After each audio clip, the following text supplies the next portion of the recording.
Salut tout le monde et bienvenue sur la chaîne. Aujourd'hui, on se lance dans un voyage culinaire. Mais attention, pas n'importe lequel. Préparez-vous, parce qu'on va parler des plats les plus dangereux d'Asie, et même d'ailleurs. Ouais, vous avez bien entendu. On parle de trucs qui peuvent vous envoyer direct à l'hôpital, voire pire. Vous me connaissez, j'adore tester des trucs chelous, mais là, même moi, j'avoue que certains plats me donnent des sueurs froides. On va parler de poissons mortels, de poulpes qui se débattent dans votre bouche, de fromage, disons, parfumé, et bien plus encore. Alors, ouvrez grand vos oreilles, on est parti pour un tour du monde des plats les plus fous et risqués. J'espère que vous avez faim, enfin, façon de parler. On commence fort avec le fugu, le fameux poisson globe japonais. Ce poisson est aussi connu sous le nom de poisson ballon. Vous en avez déjà entendu parler ? C'est un mets très prisé, mais aussi très dangereux. C'est un plat de luxe au Japon, mais attention, danger. Ce n'est pas un plat ordinaire. Le fugu contient une toxine mortelle, la tétrodotoxine. Cette toxine est extrêmement puissante et peut causer la paralysie. Vous imaginez ? Manger un plat qui pourrait potentiellement vous tuer ? Cette toxine est 1200 fois plus puissante que le cyanure. Une infime quantité peut être fatale. Un seul fugu mal préparé peut tuer jusqu'à 30 personnes.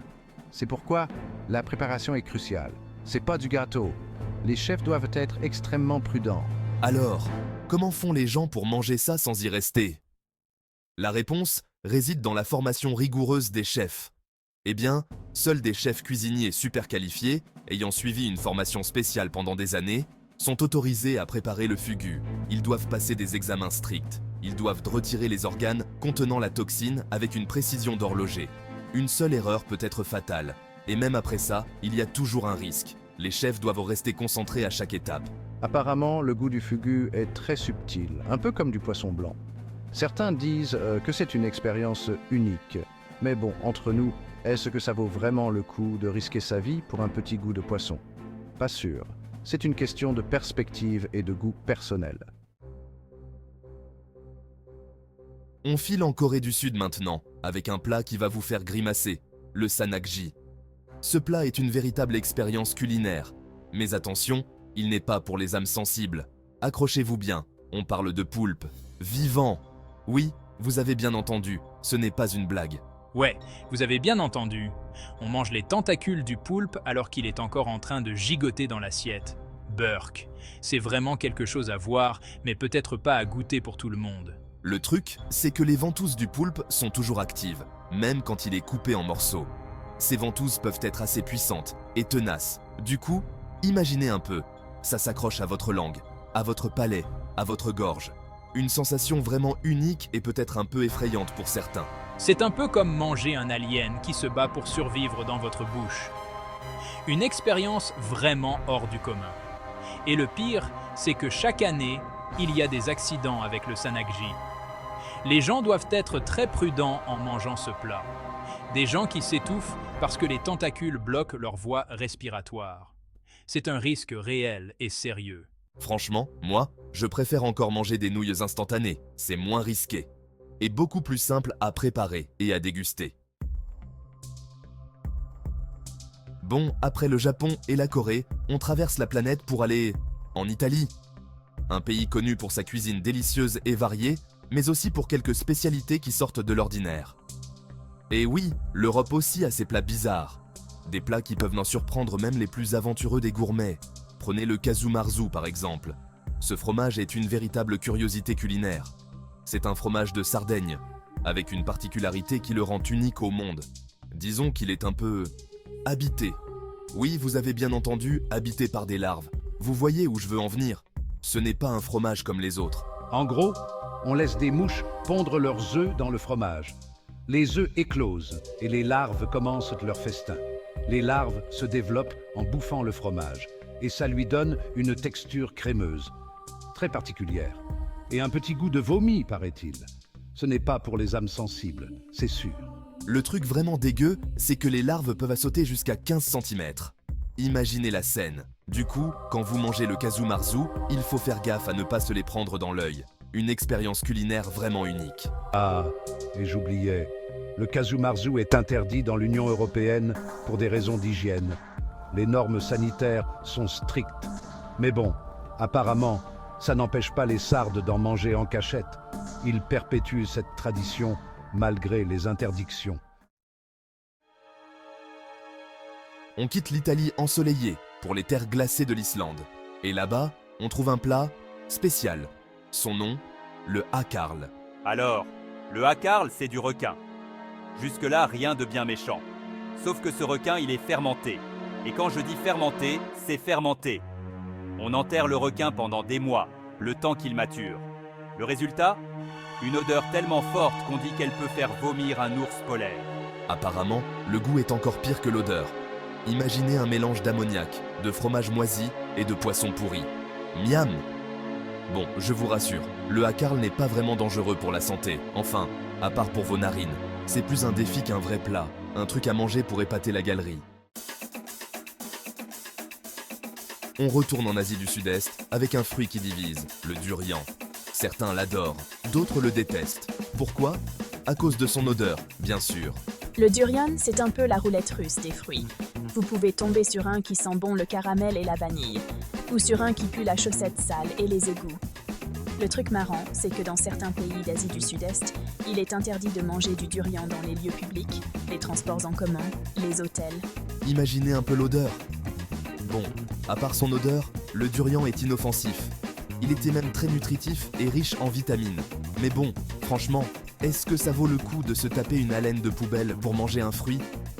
Pas sûr. On part maintenant aux Philippines, avec un plat qui va vous faire grincer des dents, le balut.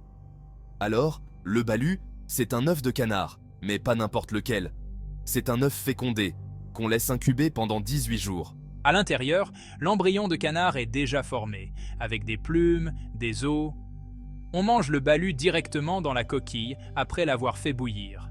Apparemment, le goût est proche de celui du poulet, avec un bouillon assez fort. Bon, moi, je sais pas vous, mais l'idée de croquer dans un caneton à moitié formé, ça me donne pas trop envie. Mais bon, les Philippins, eux, ils adorent ça. Ils disent que c'est très nourrissant et que ça donne de l'énergie. Direction le Mexique maintenant, avec un plat qui ravira les amateurs d'insectes, les escamoles. Alors, les escamoles, ce sont des larves de fourmis. Oui, vous avez bien entendu, des larves de fourmis. On les trouve dans les racines de l'agave, la plante dont on fait la tequila. Apparemment, les escamoles ont un goût de beurre noisette, avec une texture un peu crémeuse. On les mange grillés, sautés, en omelette. Bon, moi je sais pas vous, mais l'idée de manger des insectes, ça me rebute un peu. Mais bon, il paraît que c'est la nourriture du futur, alors il faut s'y faire. On part maintenant dans le Grand Nord, au Groenland, avec un plat, comment dire, spécial. Son nom, le kiviak. Alors, le kiviak, c'est un plat traditionnel inuit, préparé pour les grandes occasions. On prend une peau de phoque vidée et nettoyée, et on la remplit de petits oiseaux appelés mergules nains. Combien de mergules nains? Environ 500.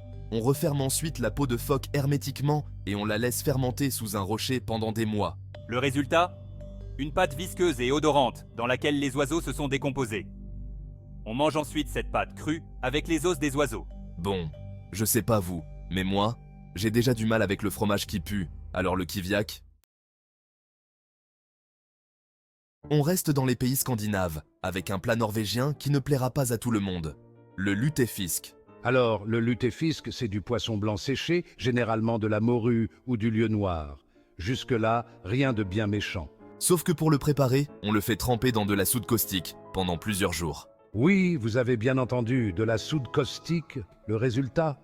Le poisson devient gélatineux avec une texture un peu caoutchouteuse. On le sert généralement avec des pommes de terre, du bacon et de la sauce blanche. Apparemment, le goût du lutefisk est très particulier. Certains disent qu'il a un goût de savon, d'autres de lessive. Bon, moi je sais pas vous, mais j'ai pas trop envie de tester. On termine notre voyage culinaire en Chine avec un plat de luxe qui ne manquera pas de vous surprendre, la sopa de nido. Alors, la sopa de nido, c'est une soupe de nids d'oiseaux. Oui, vous avez bien entendu, des nids d'oiseaux. Mais attention, pas n'importe quel nid. On parle ici des nids de salangan, des petits oiseaux qui vivent en Asie du Sud-Est. Les salangans construisent leur nid avec leur propre salive solidifiée. Ces nids sont très recherchés en Chine, car on leur prête des vertus médicinales. On les fait bouillir pour obtenir une soupe gélatineuse, au goût assez fade. La sopa de nido est un plat très cher, réservé aux grandes occasions. Bon, moi, je sais pas vous, mais j'ai déjà du mal avec les nids d'abeilles. Alors, les nids d'oiseaux. Et voilà, c'est la fin de notre voyage culinaire. J'espère que vous avez survécu à toutes ces expériences gustatives particulières. Alors, lequel de ces plats vous a le plus donné envie ou le plus dégoûté? Dites-moi tout dans les commentaires. N'hésitez pas à liker la vidéo si vous avez aimé, ça me fait toujours plaisir. Et abonnez-vous à la chaîne pour ne pas rater les prochaines vidéos. Allez, salut tout le monde et bon appétit, si vous osez.